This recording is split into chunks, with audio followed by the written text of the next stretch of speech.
빌립보서 4장 4절에서 9절까지의 말씀을 우리 다 함께 봉독하시겠습니다. 주 안에서 항상 기뻐하라. 내가 다시 말하노니 기뻐하라. 너희 관용을 모든 사람에게 알게 하라. 주께서 가까우시니라. 아무것도 염려하지 말고 다만 모든 일에 기도와 간구로 너희 구할 것을 감사함으로 하나님께 아뢰라. 그리하면 모든 지각에 뛰어난 하나님의 평강이 그리스도 예수 안에서 너희 마음과 생각을 지키시리라. 끝으로 형제들아, 무엇에든지 참되며 무엇에든지 경건하며 무엇에든지 옳으며 무엇에든지 정결하며 무엇에든지 사랑받을 만하며 무엇에든지 칭찬받을 만하며 무슨 덕이 있든지 무슨 기림이 있든지 이것들을 생각하라. 너희는 내게 배우고 받고 듣고 본 바를 행하라. 그리하면 평강의 하나님이 너희와 함께 계시리라. 아멘. 저는 빌립보서 4장 4절에서 9절까지의 말씀을 근거로요, 말씀 제목은 하나님이 기뻐하시는 삶이라는 제목으로 함께 은혜를 나누고자 합니다. 말씀 제목 한번 따라해 보시겠까요? 하나님이 기뻐하시는 삶. 오늘로써 빌립보서 4장까지 다 마무리되어집니다. 참고로 말씀을 드리면, 그럼 우리가 그때 함께 나눠드렸던 그 갈라디아서 빌립보서 책자 필사도 이번 주에 다 끝나는 것이 열심히 해오셨다면 정상적으로 끝나겠죠. 다 쓰신 분 있을 줄로 믿겠습니다. 다음 주까지 그 책자를 제출해 주시면요, 저와 저희 회장단이 잘 쓰시고 잘 기록하신 분들에 한해서 저희가 상품을 준비했습니다. 그래서 꼭 다음 주 주일까지 꼭 제출해 주시기를 부탁드리겠고요. 상품을 꼭 받겠다, 이번 주에 막 쓰셔도 저희는 모르니까 그렇게 해서 제출하셔도 괜찮습니다. 꼭 제출해 주셔서요, 꼭 상품을 함께 나누기를 소망합니다. 더 나아가서 7월 달부터는요, 우리 또 히브리서를 이제 나누려고 합니다. 그래서 히브리서 1장부터 13장까지는 말씀을 나누기 위해서 책자로 또 제작할 예정이니까요. 그때는 우리 셀 모임도 그렇고 개인적으로 필사를 하시거나 나눔을 하실 때 그 책을 좀 적극적으로 활용해 주시기를 부탁을 드리겠습니다. 이제부터 우리 빌립보서 4장을 함께 나누도록 하겠습니다. 여러분들은 책을 많이 보시나요? 독서를. 나는 취미가 독서입니다. 단 한 분도, 우리는 다 이렇게 좀 액티브한 거를 다 좋아하시는, 그러시군요. 보통 우리가 책 같은 걸 보면은 제일 마지막에 어떠한 내용들이 쓰여져 있죠? 결론이 있습니다. 그럼 결론에는 뭐가 적혀 있습니까? 앞서 이야기한 것들을 정리하거나 가장 중요한 것들을 우리가 일반적으로 적어 놓는 것이 책의 보통 구성이 그렇게 진행이 되어져 있죠. 빌립보서 4장까지 구성되어져 있는 이 4장을 보시면 바울이 빌립보 성도들에게 하고 싶은 그 말씀의 그 엑기스가 가장 많이 적혀져 있다고 우리가 볼 수가 있습니다. 그래서 4장을 보시면 초반에는 빌립보 사람들이 어떻게 삶을 살아가야 한다라는 것을 언급하고, 그 뒤에는 자신의 선교 사명을 도와줬던 후원을 해줬던 것에 대한 감사의 이야기도 함께 적어놓은 것을 볼 수가 있습니다. 그런데 우리 잘 보면은 이 빌립보서로 봤을 때에 우리가 빌립보 교회는 바울에게 칭찬을 받았기 때문에 그들은 참으로 완벽해 보였고 참으로 안정적으로 여겨졌는데 꼭 그들의 삶이 그렇지만은 않았다는 것입니다. 빌립보서 4장 2절에서 3절 말씀을 보시면요, 유오디아라는 여인과 순두계라는 여인이 등장을 합니다. 이 여인들은 바울과 함께 빌립보 교회를 세워가고 바울과 함께 빌립보 공동체를 이끌어가는 어떤 지도자 역할을 맡았던 사람들이었습니다. 근데 어떠한 이유인지는 정확히 알 수 없지만 이 둘의 싸움이 시작되고 이 둘 싸움으로 인해서 분열이 되어지는 그 사건이 빌립보 교회에 있었다고 합니다. 때문에 바울은 이렇게 권면을 하는 것입니다. 너네 이렇게 싸우는 것이 아니라 너네 합력해야 되고 너네가 서로 합력해서 선을 이루는 믿음의 공동체가 되어져야 한다라고 바울은 이야기를 합니다. 이렇게 본다면 바울이 칭찬했던 교회, 바울이 칭찬했던 공동체, 누가 봐도 참으로 아름답게 보였던 그 공동체도 결코 하나님 앞에서는 완벽하고 완전한 공동체는 분명히 아니었다는 것이죠. 우리 클레마 공동체를 한번 빗대어서 보겠습니다. 우리도 참으로 아름답지 않습니까? 두 명이 아름답다고 했습니다. 나머지 분들은 아직 멀었어 이러시나요?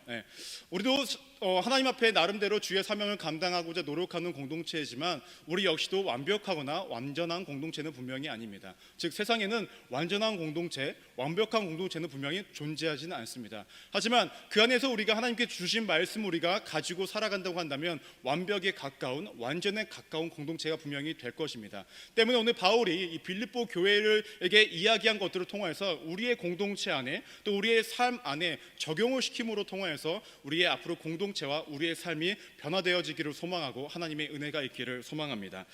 바울은 이 공동체에 어떻게 살아가야 된다라고 먼저 이야기를 했냐면요, 첫 번째로 주 안에서 기뻐하라라고 이야기를 합니다. 따라해볼까요? 주 안에서 기뻐하라. 여러분은 지금 기쁘신가요? 이 예배드린 시간이? 아우, 네, 감사합니다.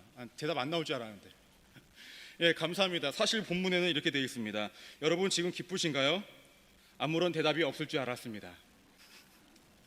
정확히 그렇게 써 있습니다. 다음 또 질문이 있습니다.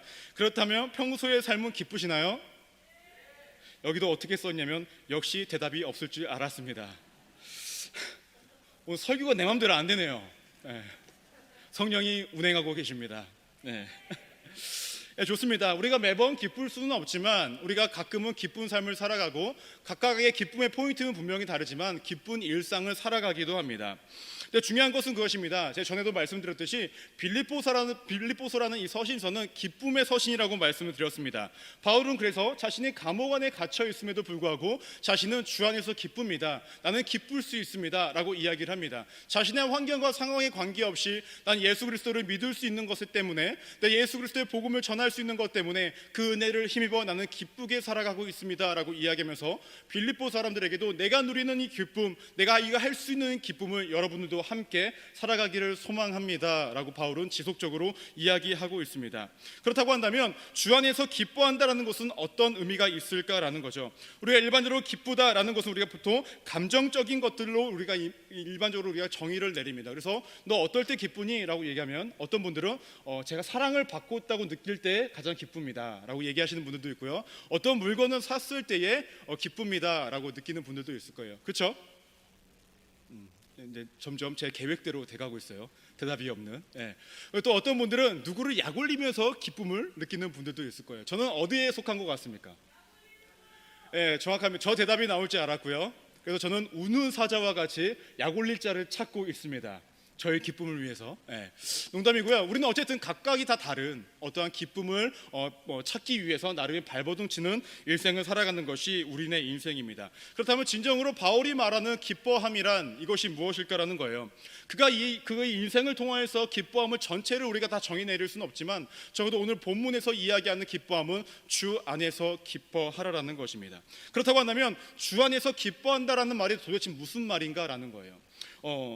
언어적인 어떠한 정의를 내린 것들은 이렇게 내리더라고요.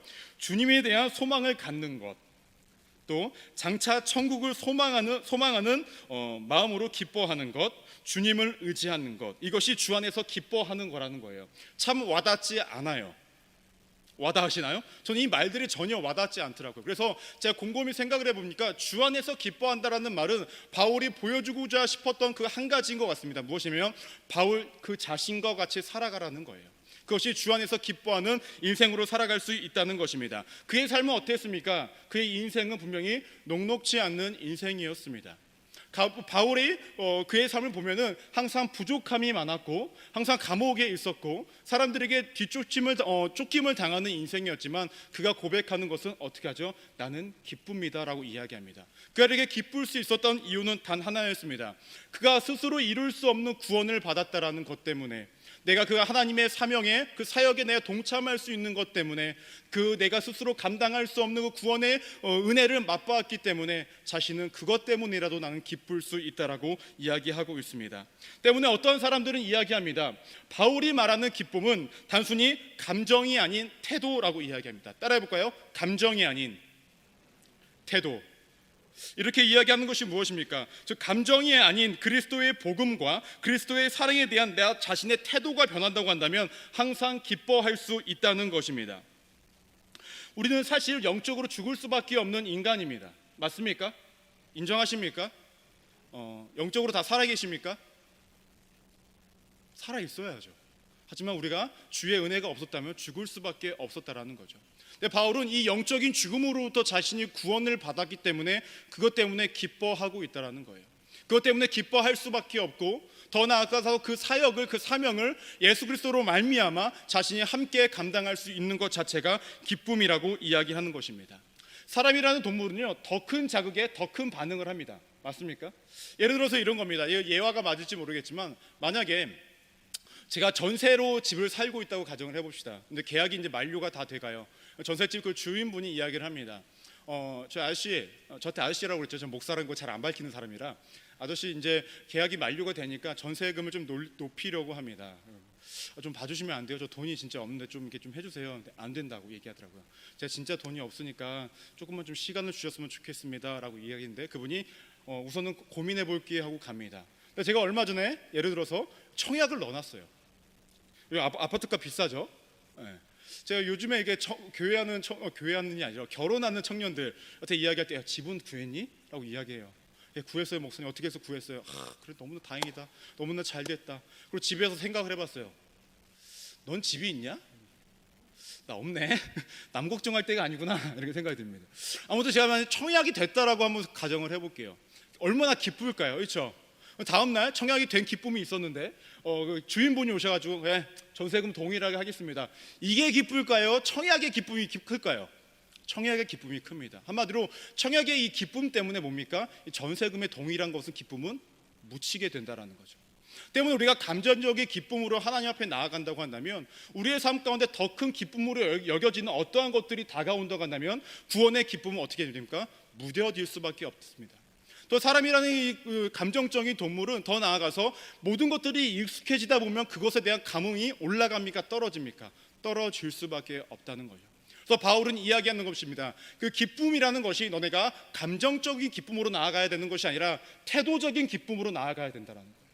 여러분들은 주 안에서 기뻐하십니까? 참으로 그것이 쉽지 않습니다. 내가 태도적으로 의지적으로 내가 주 앞에 나아가고자 하고 주를 사랑하고자 하고 주 안에서 기뻐하고자 하는 것이 쉽습니까? 참으로 쉽지 않습니다. 그럼 여기서 이야기하는 태도가 무엇입니까? 의지적으로 기뻐해야 된다라는 거죠. 의식적으로 기뻐해야 된다라는 것입니다. 왜냐? 내가 구원받았기 때문에. 전에도 말씀드렸지만 사람이 할 수 없는 것들이 여러 가지가 있지만 그 중에 하나가 생명을 자기 마음대로 좌지우지할 수 없다는 것. 또 다른 거 하나는 인간의 구원의 문제에 달려 있습니다.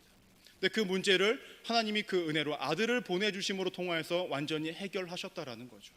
때문에 우리가 할 수 없는 것들을 해결받았다라는 그 기쁨이 여러분 안에 일상 가운데에 내 생각 가운데에 나의 삶 가운데에 태도적으로 있어야만 우리가 주 안에서 기뻐할 수 있다는 것이죠. 근데 잘 생각해 보면 이것이 참으로 쉽지 않은 문제입니다. 저 역시도 주 안에서 기뻐하라 참으로 어려워요. 이러한 빌립보 사람들에게 바울이 뭐라고 이야기하냐면 두 번째로 믿음으로 기도하라라고 이야기합니다. 믿음으로 기도하라. 여러분들은 기도 많이 하십니까? 식사 기도는 하시죠? 식사 기도 요즘 좀 스킵하는 느낌인가요? 어떤 청년들이 얘기하더라고요. 목사님 기도를 하고 싶은데 요즘 교회 다니는 것이 참으로 눈치 보여서 밖에서 기도하기가 좀 그래요 라고 얘기하더라고요. 뭐 그럴 수 있었는데 마음속으로라도 좀 기도를 하셨으면 좋겠고 평소에 기도의 삶이 여러분 좀 삶 가운데 연속적으로 진행되어져야 합니다. 매일 일상 가운데 진행되어져야 된다는 거예요. 왜냐 아까도 말씀드렸지 주 안에서 기뻐하는 것 자체가 너무나 힘들고 어려운 문제이기 때문에 바울은 믿음으로 기도하라고 이야기하고 있습니다. 그리고 본문 6절 말씀을 보면 이렇게 이야기합니다. 아무것도 염려하지 말고 다만 모든 일에 기도와 간구로 너희 구할 것을 감사함으로 하나님께 아뢰라 라고 얘기합니다. 여기서 전제 조건은 무엇입니까? 염려하지 말라라는 것이 기본 전제입니다. 다르게 표현하면 하나님 앞에 맡길 거면은 온전히 제대로 맡기라는 거예요. 근데 조금도 염려하지 말고 진짜 제대로 맡기라는 것입니다. 불안해하면서 걱정하면서 맡기지 말고 온전히 맡기라는 거예요. 근데 우리가 직장 생활하거나 사회생활 하시는 분들은 분명히 아실 거예요. 나보다 위에 선임이 상급자가 어떠한 일을 시켰을 때에 그 일을 온전히 맡깁니까? 안 맡겨요. 더구나 제가 직장생활 만약에 갓 들어간 신입이라고 한다면 위에 사람들이 일을 시켰을 때 어떻게 하죠? 일 시켜놓고 김인호 씨 이거 이렇게 해야 돼. 좀 이따가 와가지고 김인호 씨 그렇게 하면 돼. 이렇게 해야 돼. 계속 뭔가를 참견을 해요. 왜 그럴까요? 염려를 하니까. 그럼 제 입장에서 어떠한 생각이 들까요? 그럼 지가 하던가 이런 생각이 안 들까요? 마찬가지죠. 기도를 할 때도 이렇게 우리가 기도를 해야 된다는 거예요. 조금의 염려도 없이 온전히 내어 맡기는 기도가 이루어져야 된다는 거예요. 주 안에서 기뻐한다는 것 자체도 우리 스스로가 할 수 없다고 한다면 주님 앞에 온전히 내어 맡김으로 내 태도와 내 의식과 내 생각과 모든 것들이 주님 앞에 초점을 맞춰서 나아가기 원한다는 우리의 그 믿음의 기도가 필요하다라는 것입니다. 그렇다고 한다면 그러면 우리의 염려, 온전히 맡기지 못하는 이 염려는 어디서부터 시작이 되는가라는 거죠. 7절 말씀을 보면 이렇게 언급이 되어집니다. 그리하면 모든 지각에 뛰어난 그리하면 모든 지각에 뛰어난 하나님의 평강이 그리스도 예수 안에서 너희 마음과 생각을 지키시리라라고 이야기하고 있습니다. 염려가 어디서 시작되냐면은 마음과 생각에서 비롯된다고 오늘 본문에서 이야기하고 있습니다. 마음이라는 것이 헬라어로 심장이래요. 심장이라는 곳은 감정이 중심이 있는 곳이라고 합니다. 그 사람들은 그렇게 생각했다는 거예요. 그리고 생각이라는 것은 지성의 기능, 지성의 중심이 있다라는 거예요. 한마디로 우리의 마음과 우리의 감정적인 부분과 우리의 지성적인 부분이 이것이 흔들리게 된다면 우리가 온전히 하나님 앞에 맡기지 못하고 흔들리고 염려하는 인생으로 살아간다라는 거예요. 그래서 모든 염려는 감정적인 부분과 어떤 의지와 지성적인 부분에 달려 있다라고 본문은 이야기하고 있습니다. 그러면 이러한 삶 가운데서 어떻게 이야기하고 있죠? 지키라라고 이야기합니다. 지키라. 어떻게? 그리스도 예수 안에서 지키라는 거예요. 이것을 지키는 방법은 아까도 말씀을 드렸듯이 믿음으로 기도함으로 나아가야 된다라는 것입니다. 6절을 보시면은 기도라는 표현이 있고요, 또 간구라는 표현도 있습니다. 이 차이점이 무엇일까요? 기도라는 것은 예배로 나아가는 하나님과의 관계를 위한 부르짖음이 기도라는 거예요. 간구라는 것은 무엇입니까? 나의 필요를 하나님 앞에 드리는 거예요. 그래서 내가 필요한 것들, 모자란 것도 주님 나를 채워주시옵소서, 우리가 일반적으로 하는 그것들이 간구라는 거예요. 한마디로 우리의 삶 가운데 하나님과의 관계와 우리가 이 땅 가운데 살아가는 모든 염려되는 것들을 우리가 아무런 염려하지 말고 주님 앞에 내 생각과 내 마음을 주님 앞에 드림으로 온전히 맡기고 기도한다고 한다면 그 안에 하나님께서 우리에게 삶의 기쁨을 주 안에서 누릴 수 있는 그 기쁨을 허락해 주신다라고 본문은 이야기하고 있습니다. 여러분들은 어떠십니까? 온전한 마음으로 온전한 하나님 앞에 드림으로 염려하지 않고 기도하고 있습니까? 아니면 내가 오늘도 내가 할 부분들을 고려하고 내가 어떠한 것들을 뒤에 염려하면서 하나님 앞에 부르짖고 있습니까? 여러분들 분명히 기도하실 때에 하나님과의 관계를 위해서 기도하셔야 됩니다. 또 삶의 여러 가지 문제를 놓고도 기도하셔야 됩니다. 하지만 그 모든 것들의 전제는 무엇입니까? 아무것도 염려하지 말고 기도해야 된다는 거죠. 그것이 하나님이 원하시는 기도이고 하나님과의 관계를 잘 맺는 것이 기본적으로 이루어져야 할 부분이고 우리의 삶의 모든 문제의 어떤 해결점도 그것에부터 시작되어진다는 것입니다.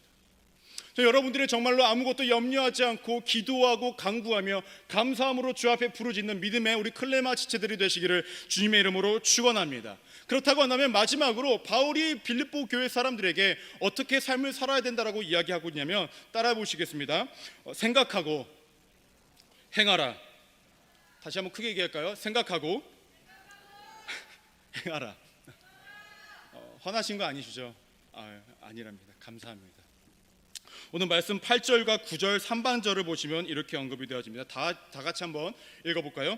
끝으로 형제들아, 무엇에든지 참되며 무엇에든지 경건하며 무엇에든지 옳으며 무엇에든지 정결하며 무엇에든지 사랑받을 만하며 무엇에든지 칭찬받을 만하며 무엇에 덕이 있든지 무슨 기림이 있든지 이것들을 생각하라.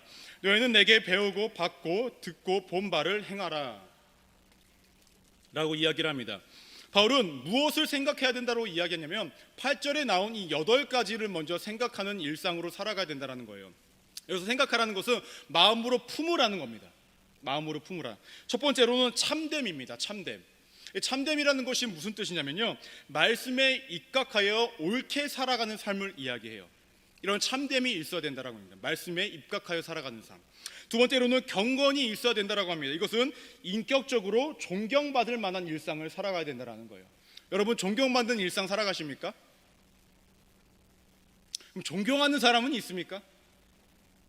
나는 존경받지도 않을 거고 존경하지도 않을 거다. 시원하게 혼자 살겠다. 아무튼 여기 성경이 이야기하는 건 무슨 경건, 인격적으로 존경받을 만한 것을 이야기합니다. 세 번째로는 옳음인데 하나님의 시각에서 의롭고 공평하게 사는 것을 의미합니다. 하나님의 시각에서.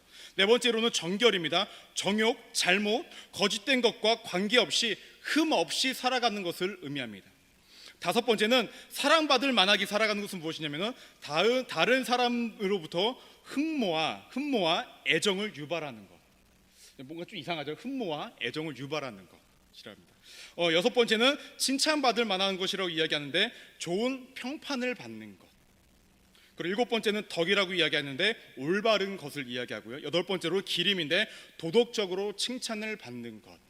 이렇게 여덟 가지를 보면 대부분이 하나님과의 관계라기보다는 하나님의 말씀에 입각하여 세상 가운데서 옳고 바르고 더 나아가서는 착한 일상을 살아가는 것을 의미합니다. 이것들을 너희가 마음판에 품고 살아가고 생각하면서 인지하면서 살아가야 된다는 거예요. 그리고 더 나아가서 8절을 보시면 이 마음들을 품고 단순히 마음으로 품는 걸로만 끝나지 말고 너네가 이것들을 행하며 살아가라는 거예요. 그리고 내가 너에게 가르치고 그리고 너네가 내게 배우고 받고 듣고 본 바를 동일하게 행하라는 거죠. 바울은 나 나름대로 이러한 삶을 살았으니 너희도 이와 같이 8가지 마음을 품고 살아가라고 이야기하고 있는 것입니다. 이렇게 본다면 누군가는 이렇게 말씀하실 수도 있습니다. 항상 설교를 듣고 말씀을 듣다 보면 무엇은 해라, 무엇은 하지 말라 맨날 이렇게 얘기합니다. 그냥 가만히 있고 무슨 콩고물 좀 떨어지는 것 좀 없냐, 좀 편하게 신앙생활 좀 합시다 라고 이야기하시는 분들이 분명히 있을 것입니다. 근데 중요한 것은 무엇입니까? 중요한 것은 우리가 말씀을 7절을 보시고 그 다음에 9절을 보시면 우리가 이렇게 살아갔을 때에 어떠한 은혜가 주어지는지에 대해서 명확히 언급되어진다는 거예요. 7절 말씀을 보시면 이렇게 나와 있습니다. 하나님의 평강이 그리스도 예수 안에서 너희 마음과 생각을 지키시리라라고 얘기합니다. 7절을 보시면 하나님의 평강이 너희의 생각과 마음을 지킨다라는 거예요. 아까 생각과 마음 뭐죠? 우리의 마음가짐, 감정과 우리의 지성을 지켜주신다라는 거죠. 우리가 이러한 삶을 살아간다고 한다면 하나님께서 우리의 생각과 우리의 마음을 그렇게 지켜보호 주셔서 너네의 평안한 삶이 이어지게끔 하나님께서 만들어 주시겠다라고 이야기합니다. 더 나아가서 9절 말씀을 보시면 평강의 하나님이 너희와 함께 하시리라 라고 얘기합니다. 너네가 이러한 말씀을 가지고 살아갔을 때에 평강의 하나님이 너희와 함께 하시겠다라고 이야기합니다. 물론 하나님은 우리가 이러한 행동을 하지 않아도 우리와 함께 하십니다. 그것은 맞습니다. 하지만 함께는 하시지만 평강은 주시지 않는다라는 거예요. 우리가 이러한 삶을 살아갈 때에 우리가 평강을 받고 우리의 생각과 우리의 마음가짐이 평강의 일상이 되는 것은 이러한 삶을 살아갔을 때에 주어진다라는 것입니다. 평강을 거부할 사람은 없습니다. 여러분, 돈이 아무리 많아도 마음이 평안하지 않으면 그 삶이 행복할까요? 이렇게 얘기하면 항상 돈이라도 많고 봅시다. 그 마음은 저도 이해가 됩니다. 네. 하지만 많이 봤을 때 재벌들도 자살하고 많은 명예를 아주 큰 부와 명예를 가진 사람들도 자살을 하는 걸 보면은 많이 가졌다고 해서 그 인생이 마냥 행복한 것은 분명히 아닌 것 같습니다. 그렇다고 한다면 하나님이 이 땅 가서 주실 때 가장 좋은 것이 무엇일까? 저는 이 평강, 이 샬롬이라고 이야기를 하고 싶습니다. 세상도 줄 수 없습니다. 왜냐? 세상 가운데 살아가다 보면 가진 것이 많아서 가진 것 때문에 불안한 것이 우리네 인생이고 가진 것이 없어서 불안한 것이 우리네 인생 아니겠습니까? 그렇다고 한다면 어떠한 상황과 환경 가운데서도 하나님께서 이러한 평강을 주시겠다라고 한다면 어떻습니까? 이보다 더 큰 은혜가 어디 있겠습니까? 하나님은 함께 우리와 모두 함께 하시지만 누군가는 이 평강의 은혜를 누리시는 분들이 있을 것입니다. 역으로 어떤 분들은 이 평강을 누리지 못하시는 분들도 분명히 있을 것입니다. 그 둘의 차이가 무엇이겠습니까?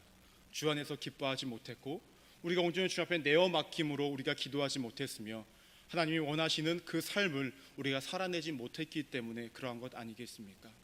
저는 하나님께서 기뻐하시는 삶, 이 세 가지를 여러분들이 항상 기억하시기를 소망합니다. 더 나아가 이 삶이 우리의 삶의 일상이 되어지기를 소망합니다. 그로 인해서 우리의 삶 가운데 세상이 줄 수 없는 그 평강이 우리 안에 가득 차고 넘쳐서 이 자리에 나오는 것이 평소의 삶을 살아가는 것이 항상 기쁘고 즐거운 삶이 되어지기를 소망합니다. 그로 인해 우리 공동체가 믿음 안에 하나가 되어지고 오히려 빌립보 그 교회보다 더욱더 단단해지고 아름답고 칭찬받고 주의 사명을 잘 감당하는 믿음의 공동체가 되기를 주님의 이름으로 축원합니다. 기도하시겠습니다. 하나님, 우리는 부족합니다. 우리는 모자랍니다. 주께서 기뻐하시는 삶이 무엇인지를 잘 알지만 우리는 그 삶을 온전히 이룰 수 없음을 고백합니다. 하지만 하나님, 하나님께 우리가 기도하며 모든 것들을 내어 맡기며 나아갈 때에 그 모든 것들을 이루어 주심을 믿습니다. 주 안에서 기뻐하게 하여 주시고 기뻐하기 위해 믿음으로 기도하게 하여 주시고 간구하고 기도하며 나아갈 때에 우리의 삶 가운데에 또 그러한 삶을 살려 나갈 때에 하나님 우리의 삶 가운데에 평강이 하나님의 평화가 이루어지는 일상이 되어지게 하여 주옵소서. 그렇게 함께 하시고 역사하실 하나님께 감사드리며 살아계신 예수 그리스도 이름으로 간절히 기도드립니다.